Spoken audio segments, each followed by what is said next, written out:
One of the things that we're often told about the criminal is that they're actually kind of like innocent baby angels. They are only committing crimes because they're in poverty, and honestly, if we want to do anything, we should just go out and arrest poverty. In fact, recently on this channel, we covered a video where Jessica Burbank was laughing at a former Trump administration official who was shot and ultimately ended up being killed, and in that video, she said something to this effect, that people with good jobs don't commit crimes. The data shows that when people are comfortable, have access to resources, are receiving a good education, have a stable job, is that they don't commit crimes as much. And now, of course, Jessica, somebody who has been medically diagnosed as brain dead, fails to realize that people who don't go for the short way, people who don't just brutalize people for a quick buck, are the people who go and get those good jobs. It's not like good jobs are the cause, they're the effect in this situation.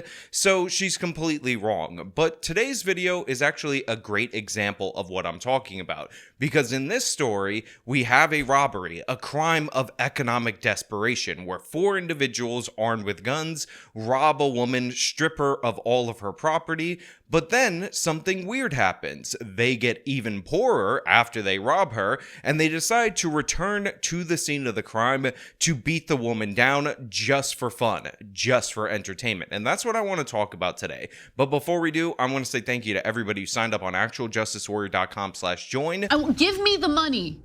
Give me the money. Okay? And thank you to the podcast listeners, Spotify, Apple, and Google's podcasting platform. Cheryl, investigators with the Chicago Police Department are now reviewing surveillance video that you're about to see. Police say it shows a group of armed offenders attacking and terrorizing a woman in the middle of the night, and it all plays out for several very uncomfortable minutes. So unfortunately, the setup for this story is standard fare. The setup for this story is something we've heard time and time again. A brutal robbery that takes very long, it's excruciating to look at, and all of that. However, what makes this particular robbery unique is not just the robbery itself, it's the fact that they return to the scene of the crime to attack this 35-year-old woman an additional time, because being armed with guns, having a 4-to-1 advantage is just too much of a disadvantage for these disadvantaged youths, so they decided that they needed to add the brutalization to this particular robbery. Now, I'm sure there's some lefty out there who's saying, oh my god,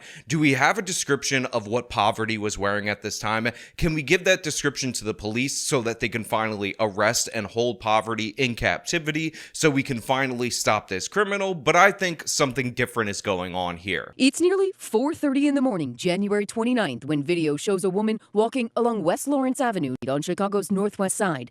Within a few strides, a dark sedan screeches along the sidewalk, and four people bail out and surround her.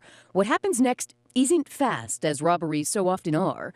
The four people, who police say are armed with weapons, shove, manhandle, and strip the 35-year-old woman of her personal property. The 4-on-1 robbery plays out on the Jefferson Park sidewalk for 2 solid minutes.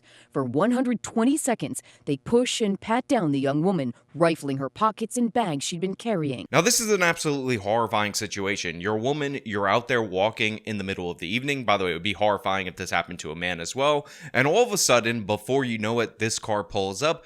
4 people come out, crime of opportunity right here. They're armed with guns, they're pointing it at you, and they're surrounding you. And at this point in time, these 4 criminals can do absolutely anything to this individual. And as you're going to find out through the course of the events of this story, the people of Chicago don't care about their fellow citizens. They don't want to assist their fellow citizens, because you're going to get something in between their return and this robbery that's just going to be a little bit more gut-wrenching, a little bit more horrific. But let's watch this portion of the video. Obviously, this doesn't have the brutal violence element of it. I will have to obscure that later on, but I will describe in detail what they did to this poor woman, because, you know, of course, they're struggling and they're in poverty, and all 4 of them needed to participate in this, despite the fact that they're driving and she's walking, because, oh my god, just think about the sad sack lives that these criminals might have had. 2 solid minutes. For 120 seconds, they push and pat down the young woman, rifling her pockets and bags she'd been carrying.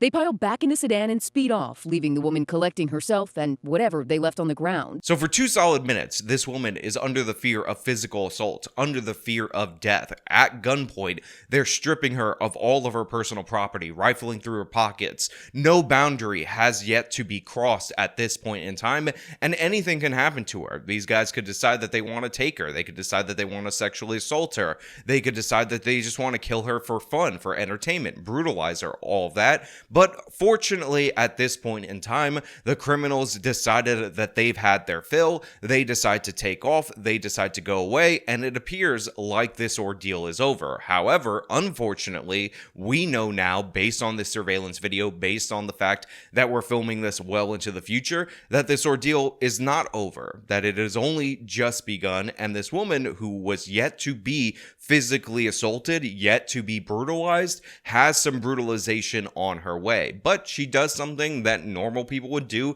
in this particular instance. You just got robbed. 4 men with guns are the ones who robbed you, and you're seeking help because you don't have your phone, you don't have anything like that. So she begins to try to flag down vehicles in the street. Then, as a city bus approaches, the woman frantically tries to flag it down. The bus never so much as pauses.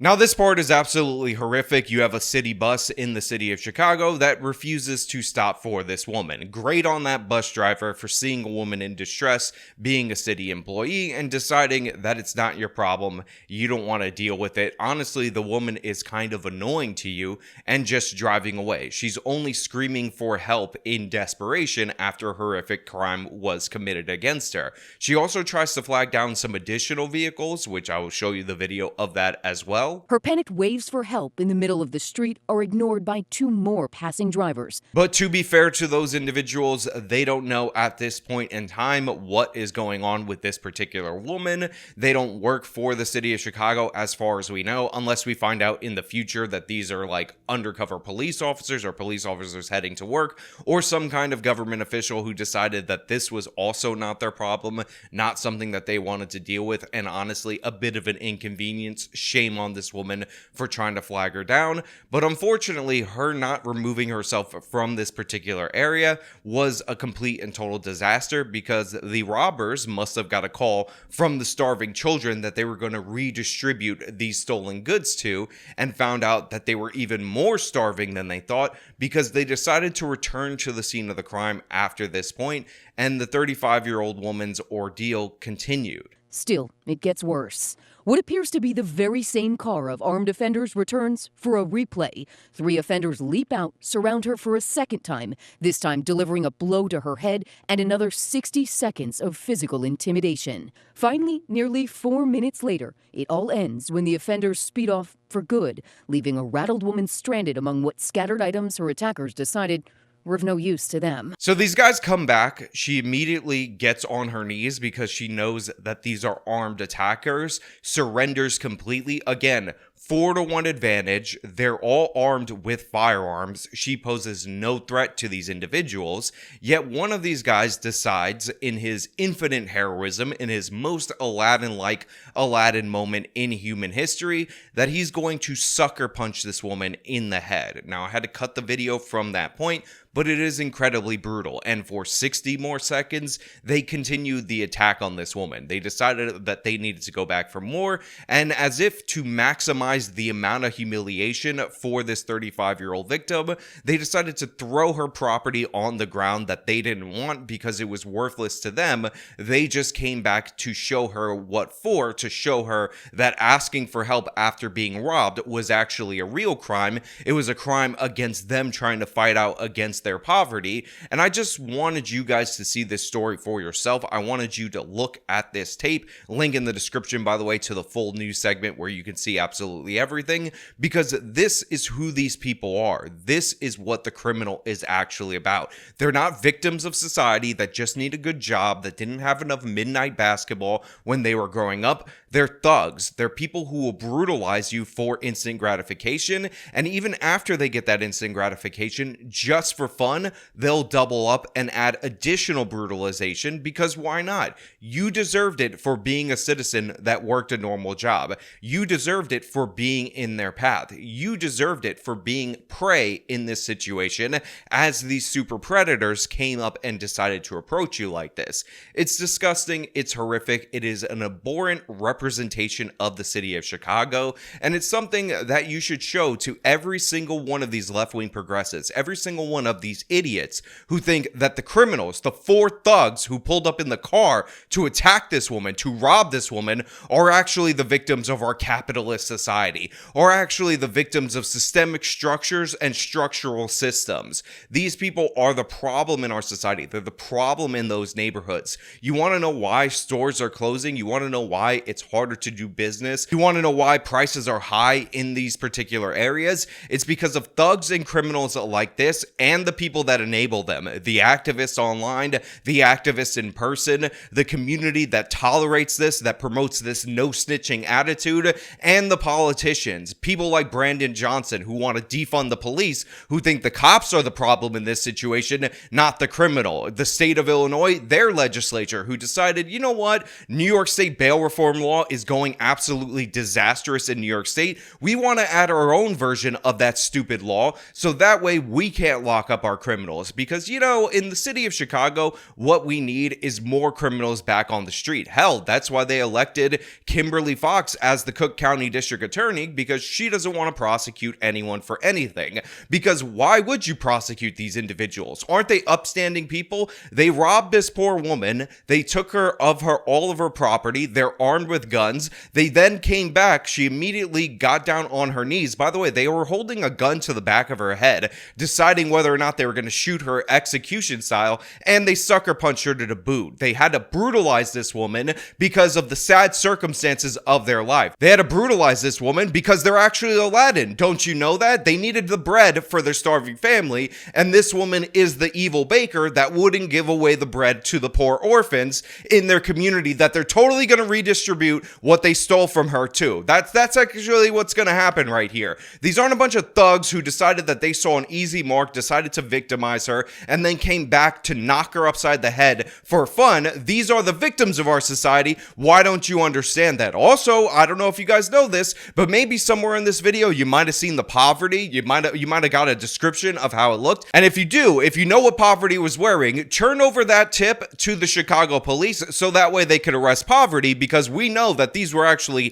4 innocent angels, 4 unbelievably upstanding citizens that were just pushed to the brink by poverty. Absurd in every possible way, ridiculous, and what's even more ridiculous is, you know, if these guys get arrested for this, they're gonna have a long criminal history. They're also gonna have a bunch of other victims that never even reported it, that weren't even covered by the media, and still they will get a slap on the wrist. Still, they will be let off easy by District Attorney Kimberly Fox, because that's who she is. She's somebody who supports the attackers in this situation, not the victim. She's somebody who thinks it's fine if you're a hardworking everyday citizen and this happens to you. She thinks it's fine that these criminals wanted to have fun, because she's really more interested in prosecuting the systemic structures of the United States of America. Ridiculous, absurd, insane. This is what you need to see. These are who the criminals actually are. But hey, those are just my thoughts. Let me know your thoughts down in the comments below. If you liked the video, then show them by leaving a like. Subscribe for more content. Follow me on my social media. Support me via the support links